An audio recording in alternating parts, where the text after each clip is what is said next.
Hello po, no? Ganito lang po mag-patch ng Roblox natin.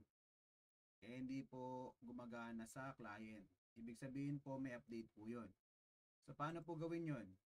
So, punta po tayo sa server natin. Yan. Click natin yung game menu. Punta na sa game menu. Highlight nyo yung Roblox. Right click nyo, open the folder. Tapos, ito po lalabas sa inyo.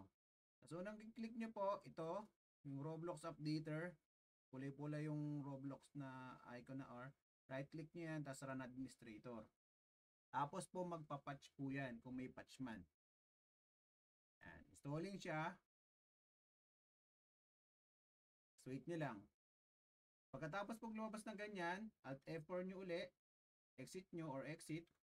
Yan. Ito namang Roblox Studio Updater. Right click, run administrator uli.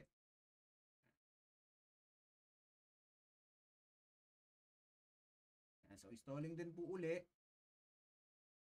Pagkatapos po nito, pag natapos na to, gagana na po to. Bali, ang nangyayari po kasi dito, pinapatch na po kagad at ini-install yung bagong update uli sa Roblox natin sa server para pagdating po sa client natin, run na lang sila, hindi na sila mag-i-install ng Roblox. At ang gagawin din po nila, i-restart din po nila yung client bago nila ma-adapt yung ginawa nyong update. Yan, so wait lang natin.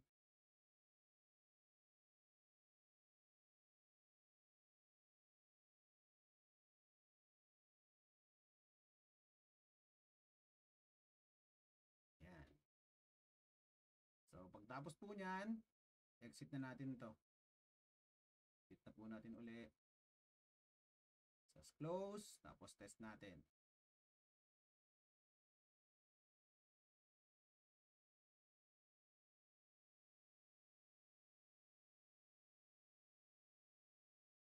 Yan. So okay na po yan. Ganun lang po pag-patch ng Roblox. Yan. So maraming salamat po.